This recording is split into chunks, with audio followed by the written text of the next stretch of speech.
संत कबीरदास जी, गुरु नानक देव जी, ज्योतिबा फूले जी, सावित्रीबाई फूले जी, पेरियार रामास्वामी नायकर जी, नारायण गुरु जी, साहू जी महाराज, doctor Baba Saheb Ambedkar ji, माता रमाबाई जी और मानवर कांसीराम साहब सहित समाज के सभी महापुरुषों के चरणों में कोटि कोटि नमन करता हूं और यहाँ आए हुए सभी बुजुर्गों को, माताओं, बहनों को और साथियों को क्रांतिकारी जय भीम करता हूं, विनम्र नमो बुद्धाय करता हूं। बस एक निवेदन रहेगा, आप चाहेंगे तो मैं अपनी बात 15 मिनट में खत्म करूंगा, लेकिन इस 15 मिनट में आप मुझे सुने। इस 15 मिनट में कोई फोन ना सुने, इस 15 मिनट में उठ के कोई बाहर ना जाए, क्योंकि मेरा फायदा आने का तब है जब आप मुझे सुने। अगर आप नहीं सुनेंगे तो आपको भी कुछ नुकसान होगा और मेरा आना बेकार हो जाएगा, क्योंकि आज हमें और आपको अपनी स्थिति का आकलन करना चाहिए। हमें और आपको इस बात पर चिंतन करना चाहिए कि हमारे लोग लगभग 3000 साल गुलाम रहे। 3000 साल तक हमारे लोगों के पढ़ने लिखने पर धार्मिक बंदिश रही। 3000 साल तक हमारे लोगों के व्यापार करने पर धार्मिक बंदिश रही। 3000 साल तक हमारे लोगों को संपत्ति रखने पर धार्मिक बंदिश रही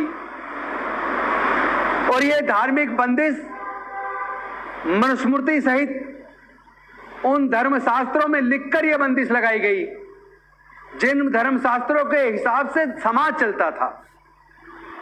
उन्हीं धर्मशास्त्रों ने हमें इंसान मानने से ही इनकार कर दिया। उन्हीं धर्मशास्त्रों ने भारत की महिलाओं को हजारों साल तक अपमानित किया। उन्हीं धर्मशास्त्रों ने हमारी ऐसी हालत कर दी कि हम लोग दीनहीन और गरीब और बेसहाय हो गए। लेकिन ऐसे में यह तथ्य भी सबके सामने है कि बेशक इन धर्मशास्त्रों की धार्मिक बंदिश की वजह से हमारे लोगों के मंदिर में प्रवेश करने पे बेशक बंदिश रही हो, चाहे मंदिर से दूर बैठकर ही हमारे लोगों ने पूजा पाठ क्यों न की हो, लेकिन हमारे लोगों ने, हमारी बहन बेटियों ने, हमारे बुजुर्गों ने खूब पूजा पाठ किया। लेकिन इतनी पूजा पाठ करने के बावजूद हमारे लोगों को इंसानियत का दर्जा नहीं मिला। खुलेआम हमारी बहन बेटियों की इज्जत लूट ली जाती थी और अगर हमारे समाज के लोग उसका विरोध करते थे तो हमारे युवाओं की हत्या कर दी जाती थी, हमारी बस्तियां जला दी जाती थी। इतना सब कोई 10-20-100 साल नहीं हुआ, कोई 500 और 1000 साल भी नहीं हुआ। ये हालात हमारे समाज के साथ लगभग 2000 से 3000 साल तक हुए। ऐसे में अगर कोई पैगंबर के तौर पर, हमारे समाज का भगवान के तौर पर अगर कोई निकल कर आए तो डॉक्टर बाबा साहेब अम्बेडकर निकल कर आए। डॉक्टर बाबा साहेब अम्बेडकर छोटी उम्र से ही वो अपमान झेलकर, उत्पीड़न झेलकर, तिरस्कार झेलकर, स्कूल के बाहर जहां लोग जूते उतारते वहां बैठकर पहले खुद पढ़े, अपमान झेलते हुए बड़े हुए, अपमान झेलते हुए विदेश पढ़ने गए और सियाजीराव गायकवाड़ बड़ौदा के राजा थे, उनके द्वारा जो उनको वजीफा मिला उस वजीफे से अमेरिका पढ़कर आए। शर्त यह थी कि जब बाहर से पढ़ के आओगे तो तुम्हें बड़ौदा नरेश के यहां राज में नौकरी करनी पड़ेगी। और जब वो पढ़कर आए और वहां सैनिक सचिव की उन्होंने जाकर नौकरी की तो चपड़ासी भी दूर से फाइल फेंकता था, घड़ा छूने की इजाजत नहीं थी। जब तक चपड़ासी पानी ना पिलाए तब तक पानी नहीं पी सकते थे। ऐसे हालात से निकलकर किस तरह आगे बढ़े और कितना उन्होंने शोषण पूरे जीवन झेला। जब सैनिक सचिव के तौर पर वहां नौकरी करनी शुरू की बड़ौदा के नरेश सियाजीराव गायकवाड़ के महल में, किसी ने किराए पे मकान नहीं दिया। पारसी धर्मशाला के मैनेजर ने कहा जाति छुपाओ तो हम तुम्हें रहने के लिए कमरा ज्यादा दाम लेकर दे देंगे। डॉक्टर बाबा साहेब अंबेडकर जी ने जाति छुपाने से इनकार किया, लेकिन मैनेजर ने उनकी जाति छुपाकर ज्यादा पैसे लेकर किराए पर उनको धर्मशाला में कमरा रहने के लिए दे दिया। लेकिन जैसे ही वहां लोगों को पता चला कि डॉक्टर अंबेडकर नाम का एक बालक क्या, तब तो युवा हो गए थे, वो अछूत जाति से है और वो यहां रह रहा है, तो उनका पूरा सामान निकालकर फेंक दिया, उनको जान से मारने की धमकी दी। तो डॉक्टर बाबा साहेब अंबेडकर जी ने सोचा कि मैं अब क्या करूं। उन्होंने सामान उठाया कि और सोचा कि अब मैं वापस बॉम्बे अपने घर जाता हूं, लेकिन उनकी ट्रेन निकल गई थी, अगली ट्रेन में टाइम था। तो सियाजीराव गायकवाड़ ने कमाटी बाग बनाया हुआ था एक, उन्होंने सोचा जब तक ट्रेन का टाइम हो मैं बाग में थोड़ा बैठ जाता हूं पेड़ की छाया में। वो एक पेड़ के छाया में पेड़ के नीचे बैठ गए। यह घटना 23 सितंबर 1917 की है। वो पेड़ के नीचे बैठकर रोने लगे और डॉक्टर बाबा साहेब अंबेडकर जी ने सोचा कि मैं विदेश से पढ़कर आ गया, उसके बाद भी मेरी पढ़ाई की, मेरी काबिलियत की भारत में कोई कदर नहीं है, उसके बाद भी मेरा इतना उत्पीड़न और शोषण हो रहा है, तो इस मेरा समाज तो हजारों साल से जुल्म जाति झेल रहा है। मेरे समाज की बहन बेटियों की तो इज्जत लूट ली जाती है, खुलेआम मेरे समाज के लोगों की बस्तियां जला दी जाती हैं।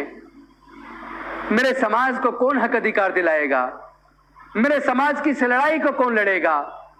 तो डॉक्टर बाबा साहेब अंबेडकर जी ने कमाटी बाग में पेड़ के नीचे बैठकर रोते हुए संकल्प लिया, 23 सितंबर 1917 को यह संकल्प लिया कि मैं अब अपना पूरा जीवन अपने देश के अछूतों, शूद्रों, पिछड़ों और वंचितों को आजादी दिलाने में और उनको उनके हक अधिकार दिलाने में अपना पूरा जीवन लगाऊंगा।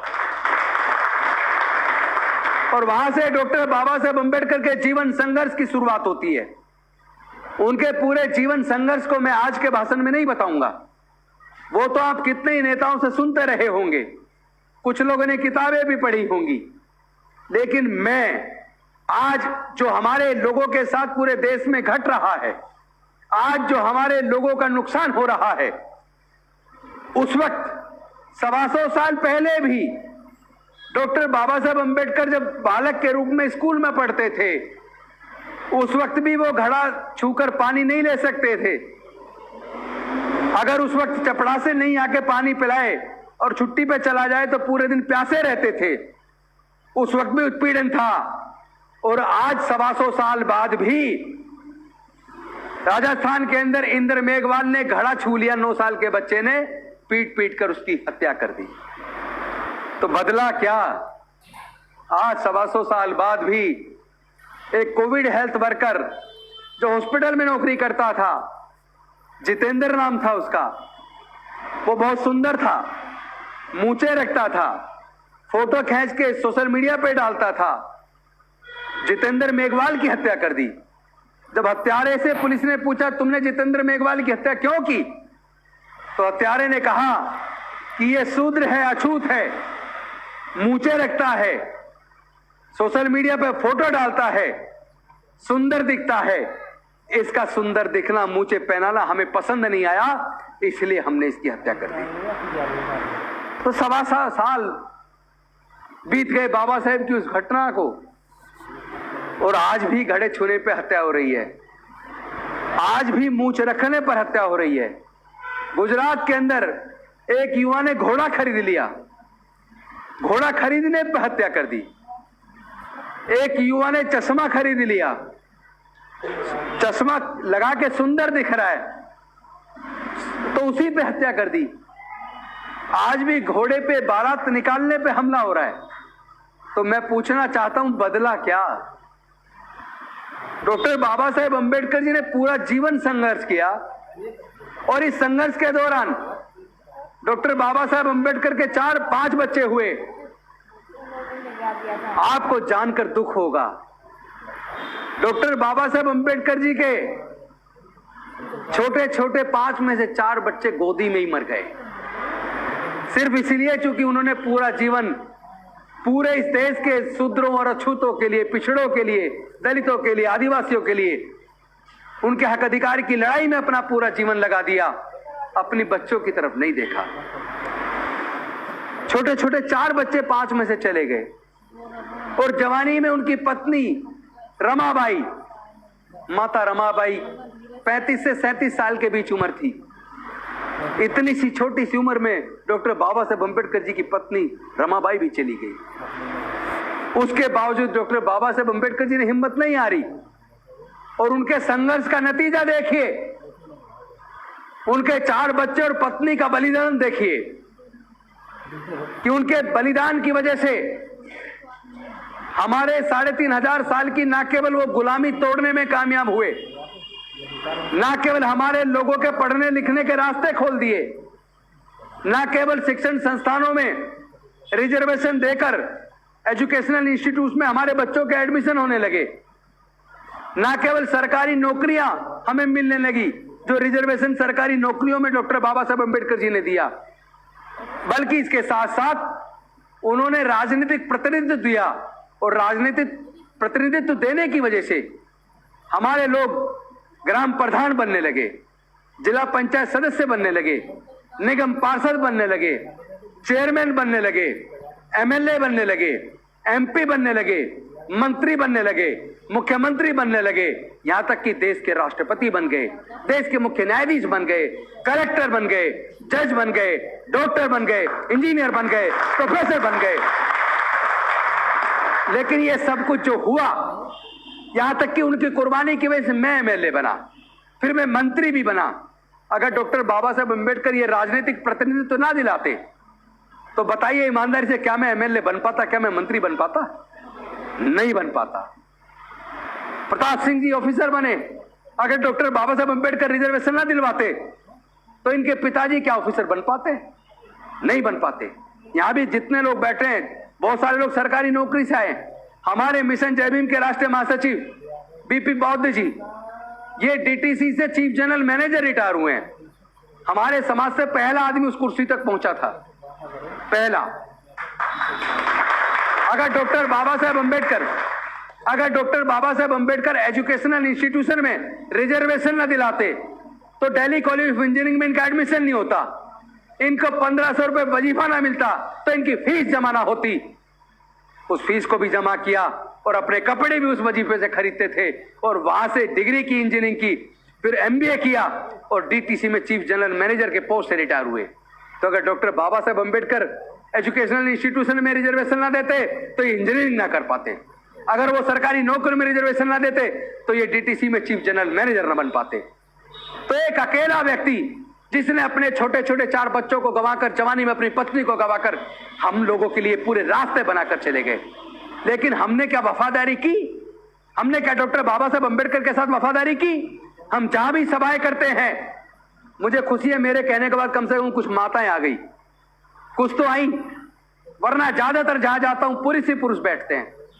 अपने घर से पुरुष आते हैं, या तो अपनी बात कह देते हैं या हमारी बात सुन लेते हैं और अपने घर चले जाते हैं।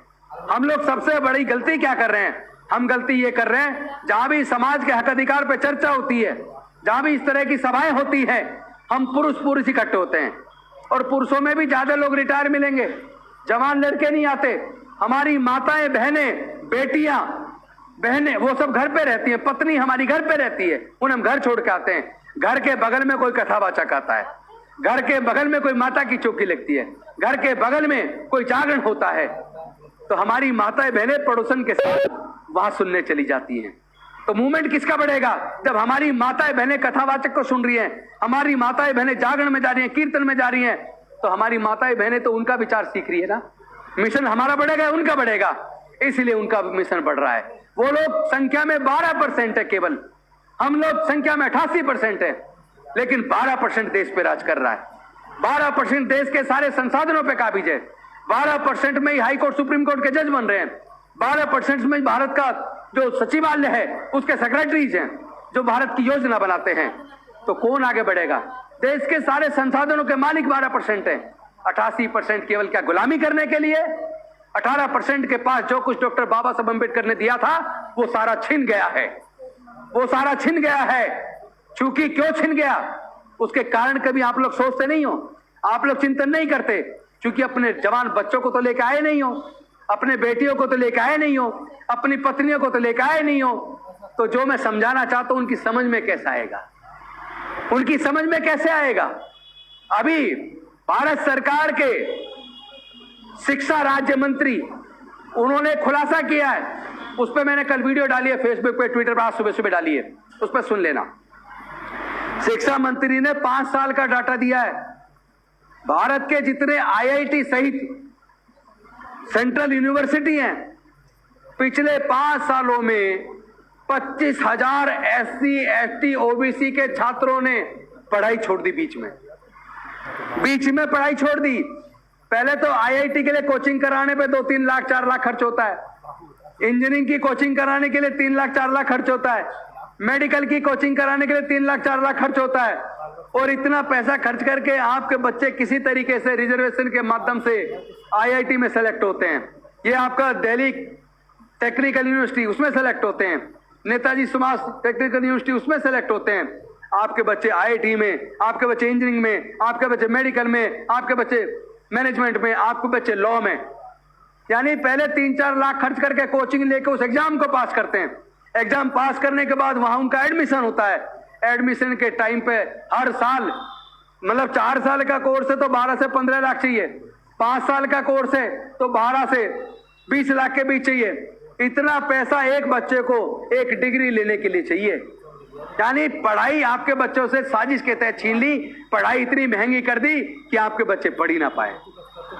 अभी जो मैं अभी बता रहा था, जो भारत सरकार के एजुकेशन डिपार्टमेंट के जो शिक्षा के राज्य मंत्री हैं, उन्होंने खुलासा किया पिछले 5 साल में 25,000 बच्चे बीच में कॉलेज छोड़ दिए, पढ़ाई छोड़ के चले आए। वो क्यों चले आए? 25,000 SC ST OBC के बच्चे। सोच के देखो, अगर वो IIT करते, IIM करते, इंजीनियरिंग करते, मेडिकल करते, लॉ करते, तो वो कितने ऊंचे पदों पे जाते। लेकिन वो बच्चे पढ़ाई छोड़ने पे मजबूर क्यों हुए? आप पूरा डाटा निकल के आया है। जितने युवा IIT करने वाले, इंजीनियरिंग करने वाले, मेडिकल करने वाले, मैनेजमेंट करने वाले, लॉ करने वाले, जितने बच्चे सुसाइड करते हैं, उन सुसाइड करने वाले बच्चों में ज्यादातर बच्चे SC ST और OBC के होते हैं। वो सुसाइड क्यों करते हैं या अपनी पढ़ाई बीच में क्यों छोड़ते हैं? उसका कारण यह है, एक तरफ तो उनकी जाति का नाम लेके उनको उनके सहपाठी प्रताड़ित करते हैं, दूसरा उनके कॉलेज के प्रोफेसर, उनके हेड ऑफ द डिपार्टमेंट उन बच्चों को वाइवा में कम नंबर देते हैं, उनको इंटरनल एग्जाम में फेल कर देते हैं, उनको जो प्रैक्टिकल होता है उसमें फेल कर देते हैं। बच्चा मेहनत करके एग्जाम, रिटर्न एग्जाम तो पास कर रहा है, लेकिन इंटरव्यू में नंबर देना, प्रैक्टिकल में, वाइवा में नंबर देना, वो प्रोफेसर के हाथ में है। वो प्रोफेसर हमारे बच्चे की जाति जानता है, वो जानबूझ के जाति की वजह से उसको फेल करता है। जिस बच्चे का कोर्स 4 साल में पूरा होना चाहिए वो 8-8 साल में पूरा होता है। वो इतना उत्पीड़ित हो जाता है, इतना परेशान हो जाता है। एक तरफ तो बड़ी मुश्किल से कर्ज करके फीस जमा कर रहा है, और कई बार या तो फीस के पैसे अरेंज नहीं कर पाया, फर्स्ट ईयर का कर दिया, फीस जमा कर दी, सेकेंड ईयर में पहुंचा तो पैसे नहीं है, फीस जमा नहीं कर पाया, कॉलेज छोड़ दिया, या उत्पीड़न की वजह से सुसाइड कर लिया, या उसको फर्स्ट ईयर में फेल कर दिया, 1 साल फेल किया, दूसरी साल फेल किया तो कॉलेज छोड़ देता है। यानी इतना उत्पीड़न हमारे युवाओं के साथ, हमारी बहन बेटियों के साथ, जो हमारी छोटी बच्चियां कॉलेज में जा रही हैं, सेंट्रल यूनिवर्सिटी में जा रही हैं, IIT में जा रही हैं, मेडिकल में जा रही हैं, लॉ में जा रही हैं, जब उनका उत्पीड़न होता है, बच्चों को फेल कर दिया जाता है। यहां तो माँ बाप सोचता है फेल क्यों हुआ, और बच्चा यहाँ घुटन हो रही है, उसके दिमाग पे प्रेशर डल रहा है। एक तरफ माँ बाप कह रहे तूने नहीं पढ़ा होगा, ऊपर से वहां प्रोफेसर उसको पढ़ने के बावजूद फेल कर रहा है, तीसरा उसके सहपाठी उसको जाति का नाम लेके उत्पीड़ित कर रहे हैं। वो बच्चा बेचारा अंदर उसके घुटन होती है, उसके दिमाग पे इतना प्रेशर हो जाता है, वो बच्चा सुसाइड कर लेता है। एक तो प्रेशर ये माँ बाप ने कर्ज करके कोचिंग कराई, दूसरा प्रेशर ये माँ बाप ने कर्ज करके उसकी फीस जमा कराई, दूसरा प्रेशर ये अगली बार फीस जमा करने के पैसे नहीं है, और तीसरा प्रेशर ये उसको टीचर ने फेल कर दिया, और चौथा प्रेशर ये कि बच्चे उसके सहपाठी उसको जाति सूचक शब्द बोल के अपमानित करते हैं। बच्चा कितना कितना झेलेगा आखिर, कितना झेलेगा आखिर? वो दर्द उसको कंपेल करता है या तो पढ़ाई छोड़ने के लिए या सुसाइड करने के लिए। इस तरह हमारे युवा सुसाइड कर रहे हैं, कॉलेज बीच में छोड़ रहे हैं, और ऊपर से सरकारों ने साजिश करके जानबूझ के हमारे बच्चे पहले सरकारी स्कूलों से सरकारी कॉलेज से पढ़ के जाया करते थे। जैसे ये सरकारी इंजीनियरिंग कॉलेज से पढ़ के आ गए, जेब से 1 रुपया माँ बाप ने खर्च नहीं किया, पूरा पैसा वजीफे से ही काम चल गया। और आज ना तो वजीफा है ना माँ बाप पे पैसा है। एक तरफ तो प्राइमरी स्कूल सरकारी जो स्कूल है 12वीं तक के, उनको इतना कमजोर कर दिया पूरे देश में। वहां पे मिड डे मील 1-1 घंटे उसमें बर्बाद होता है, और पूरे देश के अंदर सरकारी स्कूल में टीचर की भर्ती नहीं कर रहे। टीचर नहीं है, जहां 100 टीचर चाहिए वहां पे 15-20 टीचर हैं, पढ़ने का माहौल नहीं है। आदमी सोचता है यहां से पढ़ के तो कुछ बन नहीं पाएगा, अगर थोड़ा बहुत कर्ज वर्ज करके कैसे प्राइवेट में पढ़ा लो। अब प्राइवेट के अंदर भी देखो, मजे की बात है, आपके बच्चे प्राइवेट में पढ़ रहे होंगे। जो मध्यम दर्जे के प्राइवेट स्कूल हैं, उन प्राइवेट स्कूल में एक बच्चे की फीस का खर्चा, उसका आने जाने का ट्रांसपोर्ट का खर्चा, उसका ट्यूशन का खर्चा, उसका वर्दी का खर्चा, उसका किताबों का खर्चा, सारे खर्चे जोड़ लें, एक बच्चे को पब्लिक स्कूल में, मध्यम दर्जे के पब्लिक स्कूल में पढ़ाने के लिए 8 से 10 हजार रुपया चाहिए। चाहिए कि नहीं चाहिए? और हर परिवार में कम से कम 2 बच्चे हैं, तो 2 बच्चों को केवल पढ़ाने के लिए एक माँ बाप को कम से कम 15 से 20 हजार रुपया चाहिए। और हमारे पूरे SC, ST, OBC के 99% लोग ऐसे हैं, अगर पूरे देश के उनका सर्वे किया जाए, उनके पूरे परिवार की इनकम जोड़ ली जाए, तो पूरे परिवार की इनकम जोड़ने के बाद उनके घर में 5,000 से 20,000 के बीच 99% SC, ST, OBC के लोग 5,000 से 20,000 के बीच पूरे महीने में कमाते हैं। तो जिनके पूरे महीने की, पूरे परिवार की कमाई 5,000 से 20,000 रुपए के बीच है, मैं आप सबसे पूछना चाहता हूं, क्या 5,000 परिवार अपने 2 बच्चों के पढ़ाने पर, प्राइवेट स्कूल में पढ़ाने कर, क्या 15 से 20,000 रुपए का खर्चा उठा सकते हैं? क्या उठा पाएंगे? क्या नहीं उठा सकते ना? तो मजबूरी में कहां पढ़ाएंगे? सरकारी स्कूल में। और सरकारी स्कूलों को जानबूझकर सरकारों ने कमजोर किया। उन्होंने सोचा कि जब से डॉक्टर बाबा साहब अम्बेडकर ने इनके पढ़ने के रास्ते खोल दिए, जब से इनको एजुकेशनल इंस्टीट्यूशन में रिजर्वेशन दे दिया, जब से सरकारी नौकरी में इनको रिजर्वेशन दे दिया, जब से इनको पॉलिटिकल रिजर्वेशन दे दिया, तब से इनके बच्चे गरीब परिवारों के, जो हमारे घर के सामने चप्पल पहन के नहीं निकल सकते थे, हमारे सामने खाट पर नहीं बैठ सकते थे, वो बच्चे जज, engineer, doctor, collector, scientist, professor बन रहे हैं, हमारे बराबर में बैठ रहे हैं, हमारे ऊपर अफसर बन के आ रहे हैं। आज वो जुल्म के खिलाफ बोलने लगे हैं, एट्रोसिटी एक्ट में मुकदमा दर्ज कराने लगे हैं। तो उन लोगों ने साजिश रची कि दोबारा इनसे शिक्षा छीन लो, एक हाथ से शिक्षा छीन लो, दूसरे हाथ से इनकी नौकरी छीन लो। उन्होंने षड्यंत्र किया, लेकिन इस षड्यंत्र में बाधा क्या थी? बाधा यह थी, डॉक्टर अंबेडकर देकर गए 1 मैन 1 वोट 1 वोट 1 वैल्यू, यानी हर आदमी को, सबको 1 वोट दे गए। अब सरकार तो चुनने के लिए वोट चाहिए, अब वोट ज्यादातर यही लोग डालते हैं, तो इनकी वोट अगर चाहिए तो फिर अब एजुकेशन पे दोबारा तो बंदिश नहीं लगा सकते, नौकरी पे दोबारा बंदिश तो नहीं लगा सकते। लेकिन वो इतने सातिर हैं, उन्होंने षड्यंत्र किया। उन्होंने क्या किया? आपकी पढ़ाई वैसे बंद नहीं की, बंदिश, धार्मिक बंदिश वाली काम नहीं किया, बल्कि पढ़ाई इतनी महंगी कर दी कि आप अपने आप पैसे के अभाव में अपना पढ़ाई छोड़ दो। ऊपर से स्कूल में, कॉलेज में उसको उत्पीड़ित करो कि बच्चा परेशान होकर पढ़ाई छोड़ दे। तो आपके बच्चों से उन्होंने पढ़ाई को साजिश के तहत छीन लिया, और दूसरी तरफ सरकारी जो संस्थान थे वो प्राइवेटाइज कर दिए। इंडियन रेलवे बेच दिया, बैंक बेच दिए, इंश्योरेंस कंपनी बेच दी, एयरपोर्ट बेच दिए, एयर इंडिया बेच दिया, बाल्को बेच दिया, नालको बेच दिया, RTDC के होटल बेच दिए, एक एक करके देश के सारे संस्थान बेच दिए। और जो जो प्राइवेटाइज हो गया, जो जो सरकार को कर्म बिक गया, वहां आपका रिजर्वेशन खत्म, वहां आपकी नौकरी खत्म। यानी हमारे घर में जो थोड़ी बहुत तरक्की खुशहाली आई, हम जो इतने अच्छे अच्छे कपड़े पहने बैठे हैं, हमारे जो पक्के मकान बने हुए हैं, अगर यकीन मानो, ईमानदार से बताओ, अगर आपके पति की, आपके भाई की, आपके बेटे की अगर सरकारी नौकरी ना लगी होती, क्या ये पक्के मकान हमारे बन जाते? क्या नहीं बन पाते ना? ये डॉक्टर बाबा साहब अम्बेडकर की देन है। आज जो हमारे पक्के मकान हैं, आज जो सर हम नौकरियों में आए हैं, आज जो MP MLA मंत्री बने हैं, आज जो जज, engineer, doctor, collector, scientist, professor बने हैं, ये सब बाबा साहब की कुर्बानी की वजह से बने। लेकिन क्या भविष्य में बन पाएंगे? क्या भविष्य में बन पाएंगे? भविष्य में नहीं बन पाएंगे, क्योंकि महंगी पढ़ाई करके उन्होंने पढ़ाई छीन ली और सरकारी संस्थानों को प्राइवेटाइज करके सरकारी नौकरी छीन ली।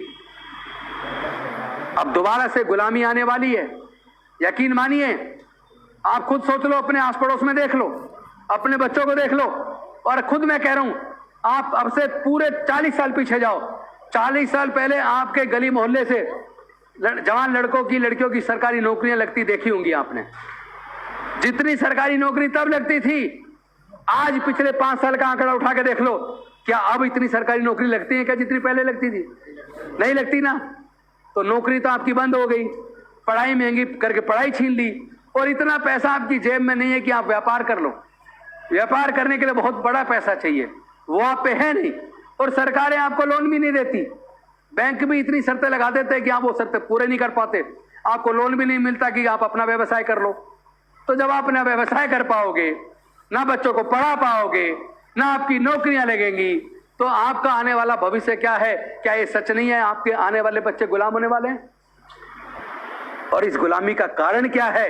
इस गुलामी का कारण ये है कि जब ये कावड़ लेने लोग जाते हैं, कभी सर्वे करके देखना, कावड़ लेने जितने बच्चे जाते हैं 99% SC ST आदिवासी के बच्चे, OBC के बच्चे जाते हैं। क्यों जा रहे हो भाई? जिनके घर में पैसा है खूब, जो करोड़पति हैं, जिनके माँ बाप बड़े बड़े अफसर हैं, जिनके माँ बाप बड़े बड़े नेता हैं, जो बड़े व्यापारी हैं, इंडस्ट्रियलिस्ट हैं, उनके बच्चे तो कावड़ लेने नहीं जा रहे। तो फिर गरीबों के बच्चे क्यों जा रहे हैं? जो बच्चा कॉलेज में स्कूल में पढ़ रहा है, वो 15 दिन की छुट्टी लेता है स्कूल कॉलेज की, पढ़ाई मारी जाती है तब जाता है।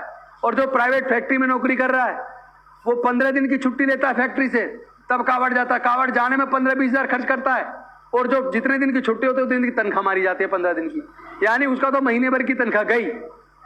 अरे भाई, जब वो नहीं जा रहा जिन पे पैसे हैं, वो नहीं जा रहा जो बड़े बड़े मठों पे बैठे हैं, वो नहीं जा रहा जिनको मंदिरों का पूरा चढ़ावा जिनके घर में जाता है, तो तुम क्यों जा रहे हो?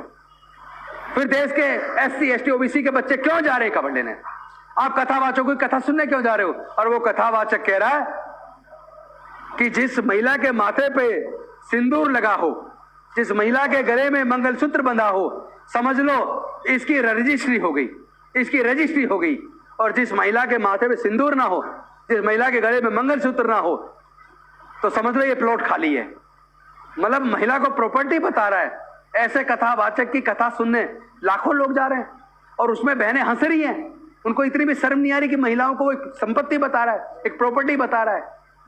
वहीं जूता निकाल के उस पर चढ़ जाना चाहिए था उन महिलाओं को जिनके सामने उसने सब बोला। तो ऐसे लोगों के वहां जाके आप लोग अपने बच्चों को ऐसी जगह मत जाने दो। आप बताइए, जितने भी दंगे होते हैं, दंगे में मारा कौन जाता है?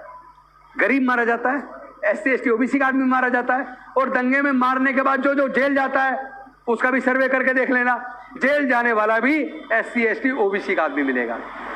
कोई भी जो ये सारे दंगे करने का षड्यंत्र करता है, वो ऐसी रूम में बैठा है, उस पर मुकदमा दर्ज नहीं होता, वो जेल नहीं जाता, ना वो मारा जाता। मारा भी हमारा आदमी जाएगा, जेल भी हमारा आदमी जाएगा, बर्बाद भी हमारा आदमी होगा।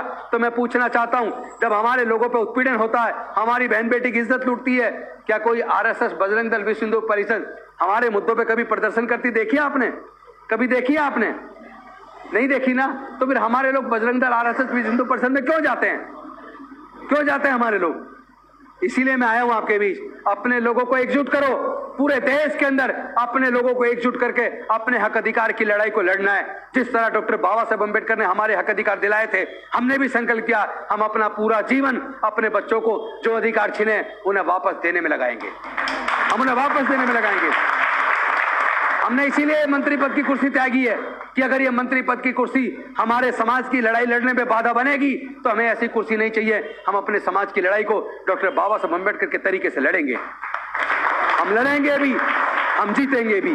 लेकिन मुझे इस बात का दुख है, मैं जहां भी जाता हूं ज्यादातर जगह पर बुजुर्ग लोग सुनने आते हैं, थोड़े बहुत युवा आते हैं। यूपी में आजकल काफी यूथ आने लगे सुनने, इसलिए यूपी में आंदोलन खड़ा हो रहा है, मध्य प्रदेश में आंदोलन खड़ा हो रहा है, राजस्थान में आंदोलन खड़ा हो रहा है, गुजरात में आंदोलन खड़ा हो रहा है। चूंकि वहां सभाओं में यूथ काफी मात्रा में आ रहा है, वहां सभाओं में अब बहन बेटियां आने लगी हैं। तो जब तक हमारी बहन बेटियां, हमारी माताएं, हमारी पत्नी, जब तक हमारे भाई यूथ मीटिंगों में नहीं आएंगे, तब तक ये लड़ाई हम जीत नहीं पाएंगे। मैं कहना चाहता हूं, जहां पाते हो अपने यूथ को, अपने बच्चों को, अपने बेटियों को, अपने बेटों को, अपनी बहुओं को साथ लेकर आओ। ये भी तो बहू है, ये तो तुम्हारे ही की बहू है, खेड़ा खुर्द की तो बहू है ये। अगर ये बहू आ सकते, समाज में आकर अपने लोगों को समझाने के लिए काम कर सकती है, आप नहीं कर सकते क्या? तो आपको भी अपनी बहन बेटियों को घर से बाहर निकालना पड़ेगा। अगर इस लड़ाई को लड़ना है, अकेले नहीं लड़ सकते। आधी जनसंख्या तो महिला है ना, तो 50% तो आपने घर ही छोड़ दी, आधी ताकत तो आपने वैसे ही खत्म कर दी, और साथ में अपने युवा, अपने बच्चे भी घर छोड़ दिए। आप 10 रह गए, 15 रह गए, 20 रह गए, तो 20% से थोड़ा जंग जीती जाएगी। वो लोग पूरी ताकत के साथ एकजुट होकर लड़ रहे हैं, क्योंकि उन्हें पता उनकी संख्या कम है, वो 12% है। हम लोग अपनी ताकत का इस्तेमाल नहीं कर रहे, एकजुट नहीं कर रहे, हम लोग जाति में बटे हैं। अरे हमारे साथ जो उत्पीड़न होता है जात की वजह से होता है ना, जाति की वजह से उत्पीड़न होता है नहीं? ये सच बताओ, हमारे साथ जो उत्पीड़न होता है वो जाति की वजह से होता है नहीं होता? तो अगर जाति की वजह से होता है, इसका मतलब जब तक जाति जिंदे रहेगी तब तक जातिगत उत्पीड़न रहेगा नहीं रहेगा? तो फिर जाति को जिंदा क्यों रखे हो? फिर जाति को छोड़ क्यों नहीं देते? हम क्या आपस में रोटी बेटी का रिश्ता कर रहे हैं? क्या हम अपने आपस में जातिवाद नहीं कर रहे? कोई कह रहा है ये चमरजुला है, कोई कह रहा है ये चमार है, कोई कह रहा है ये जाटव है, कोई कह रहा है ये वाल्मीकि है, कोई कह रहा है ये धानुक है, कोई कह रहा है ये कोली है, कोई कह रहा है कंजर है, कोई कह रहा है ये नट है, कोई कह रहा है ये खटीक है। अरे हम ही जाति में बटे हुए हैं, तो फिर लड़ाई जीतेंगे कैसे? इन जातियों को छोड़ने का समय आ गया है। जाति छोड़ो, समाज छोड़ो, जाति छोड़ो, समाज छोड़ो। डॉक्टर बाबा साहब अम्बेडकर जी ने बुद्ध का धम्म क्यों अपनाया?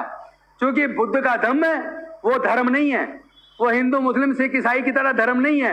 हम किसी का धर्म परिवर्तन की बात नहीं कर रहे, हम तो ये कह रहे हैं कि डॉक्टर बाबा साहब अम्बेडकर जी ने बुद्ध का धम्म इसलिए अपनाया, बुद्ध के धम्म में कोई पाखंड नहीं है, कोई अंधविश्वास नहीं है, कोई चमत्कार नहीं है, कोई पूजा पाठ नहीं है, कोई किसी का उत्पीड़न नहीं है, कोई जाति नहीं है, कोई ऊंची नीच नहीं है, कोई छोटा बड़ा नहीं है। बुद्ध के धम्म में सब बराबर है। बुद्ध का धम्म वैज्ञानिक दृष्टिकोण से चलता है। बुद्ध का धम्म कहता है कि किसी भी बात को मानने से पहले सोचो, विचारो, अपने बुद्धि विवेक की कसौटी पे कस के देखो, और आपका दिल कहे परखने के बाद कि ये बात सही है, तब उस बात को मानो। इसलिए डॉक्टर बाबा साहब अम्बेडकर ने कहा था, मैं पूरे बहुजन समाज को अब बौद्ध धर्म की तरफ लेके जाऊंगा, बौद्ध बनाऊंगा। लेकिन जिस दिन उन्होंने दीक्षा ली, 1 महीना 22 दिन बाद डॉक्टर बाबा साहब अम्बेडकर हमारे बीच से चले गए और उनका काम अधूरा रह गया। अगर हम डॉक्टर बाबा साहब अम्बेडकर के सच्चे सिपाही हैं, अगर हम बाबा साहब के बच्चे हैं, तो हम डॉक्टर बाबा साहब अम्बेडकर का सपना पूरा करेंगे। हम जातियों को छोड़ेंगे, समाज को जोड़ेंगे और बड़े बड़े बौद्ध सम्मेलन करेंगे। हम सब लोग तार्किक बनेंगे, हम सब लोग अंधविश्वास पाखंडवाद को छोड़कर बाबा साहब के बताए धम्म पर, क्योंकि बुद्ध का धर्म बिल्कुल ऐसे है जैसे अनेकों नदियां अलग अलग नाम से जानी जाती है। कोई गंगा है, कोई यमुना है, कोई ब्रह्मपुत्र है, कोई सतलुज है, कोई गोदावरी है, कोई कावेरी है, कोई नर्मदा है, लेकिन सारी जाके गिरती समुद्र में है। समुद्र में गिरने के बाद कोई उसमें से एक लोटा पानी निकाल के क्या ये बता सकता है ये कौन सी नदी का पानी है?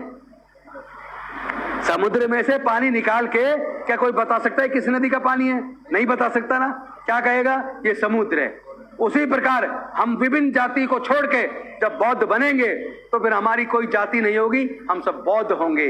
जातियों से छुटकारा मिल जाएगा, और जब जाति से छुटकारा मिलेगा तो जातिगत उत्पीड़न से भी छुटकारा मिलेगा। इसी संदेश के साथ अभी आने वाली 26 अगस्त को हम दिल्ली के अंदर जो अपना ये शाह ऑडिटोरियम है, उसमें मिशन जय भीम का 3रा स्थापना दिवस है। वो छोटा प्रोग्राम है 1000 लोगों का। आपके यहाँ से पूरे इस देहात से 200-250 लोग से ज़्यादा मत लेके आना, लेकिन पूरे अलग अलग गांव से 5-5, 6-6 लोग उसमें आए। और ये प्रोग्राम के बाद 3 बड़े प्रोग्राम हैं, जिसमें पहला प्रोग्राम बड़ा वो 10 सितंबर को 50,000 लोगों का पूरा स्टेडियम बुक किया जयपुर के अंदर, राजस्थान के अंदर। दूसरा बड़ा प्रोग्राम 26 नवंबर को 1 लाख से भी ज्यादा लोगों का गुजरात के अहमदाबाद के अंदर। तीसरा बड़ा प्रोग्राम आपको तीसरे में जरूर आना है। एक तो इस छोटे सा ऑडिटोरियम वाले में आना है जिसके पर्चे बटेंगे, और दूसरा 3 दिसंबर आप नोट कर लेना, 3 दिसंबर रामलीला मैदान दिल्ली का, वहां पर 1 लाख से ज्यादा लोगों का बहुजन हक अधिकार सम्मेलन, राष्ट्रीय बौद्ध सम्मेलन हम लोग दिल्ली के अंदर करने वाले। और मैं चाहता हूं दिल्ली के हर गांव से, हर घर से, पूरे परिवार के साथ सब लोग पहुंचे, ताकि जब घर से आप अपनी बेटियों को लेके, अपनी बहुओं को लेके, अपनी पत्नियों को लेके, अपनी माँ को लेके, अपनी बहन को लेके, अपने बेटों को लेके जब सब लोग पहुंचोगे और अपनी पूरी ताकत सरकार को दिखाओगे, यही सरकार झुकेगी, यही सरकार फिर योजना बनाकर आपके बच्चे को हायर एजुकेशन की फीस देगी। अभी तो कोई सरकार हमारे बच्चों की हायर एजुकेशन की फीस नहीं दे रही। फीस के अभाव में भी हमारे बच्चे पढ़ाई छोड़ने को मजबूर हैं। तो जो सरकार हमारे बच्चों की पढ़ाई का खर्चा ना उठा पाए, जो सरकार हमारे इलाज का खर्चा ना उठावे, ऐसी सरकार का क्या अचार डालें हम? या ऐसी मंत्री पद की कुर्सी का अचार डालें जो अपने बच्चों की पढ़ाई का खर्चा ना उठा पाए? इसीलिए हम इस लड़ाई को लड़ेंगे, हम इस लड़ाई को जीतेंगे। जाति छोड़ो, समाज जोड़ो। जय जय जय जय जय भीम, जय जय जय जय जय भीम, जय जय जय जय जय भीम। बहुत बहुत धन्यवाद। नमो बुद्धाय। जय भीम, जय भारत।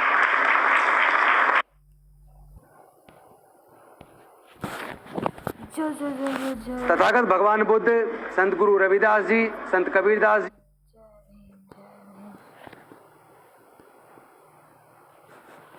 साहब ने सिखाया है अधिकार हमें अपना, अधिकार हमें अपना। शिक्षा और संगठन से पूरा होगा सपना, पूरा होगा सपना। संघर्ष की शक्ति से फूलों सा निखरते हैं। हम भीम दीवाने हैं, नहीं किसी से डरते हैं। संघर्ष की शक्ति से फूलों सा निखरते हैं। नागार्जुन ने एक कविता लिखी फूलन देवी पर। इन तस्वीरों के साथ इन कविताओं को मैं आपके बीच में रखना चाहता हूँ। महिलाओं के मध्य छिपी है 100-100 डांके डाले उसने, एक एक के नाक तराशी, एक एक की कुतर गई है कान। दसियों की तो आंखें फोड़ी, बदल बदल कर घोड़े उड़ती, जिला बदलती ही रहती। फूलन देवी दुर्गा माता की बेटी है। कौन सामना कर सकता है, दाएं बाएं बीसों को डंडा करती है। कारतूसों की मालाओं से हमने उसको पहचाना था। मैनपुरी के एक गांव में ठाकुर के घर डटी हुई थी फूलन देवी। लगता था हाँ, सिंह वाहिनी प्रकट हुई है मैनपुरी के एक गांव में।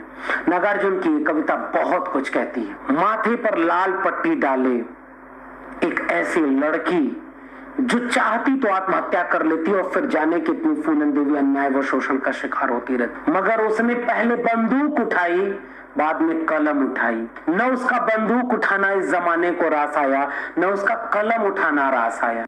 नागार्जुन ने एक कविता लिखी फूलन देवी पर। इन तस्वीरों के साथ इन कविताओं को मैं आपके बीच में रखना चाहता हूँ। महिलाओं के मध्य छिपी है 100-100 डांके डाले उसने, एक एक के नाक तराशी, एक एक की कुतर गई है कान। दसियों की तो आंखें फोड़ी, बदल बदल कर घोड़े उड़ती, जिला बदलती ही रहती। फूलन देवी दुर्गा माता की बेटी है। कौन सामना कर सकता है, दाएं बाएं बीसों को डंडा करती है। कारतूसों की मालाओं से हमने उसको पहचाना था। मैनपुरी के एक गांव में ठाकुर के घर डटी हुई थी फूलन देवी। लगता था हाँ, सिंह वाहिनी प्रकट हुई है मैनपुरी के एक गांव में।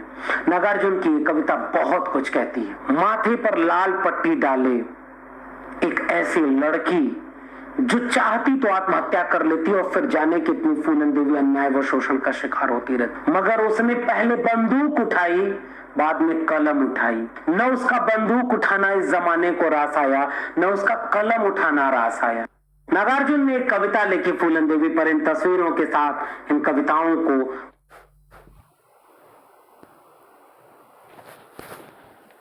फूलन देवी।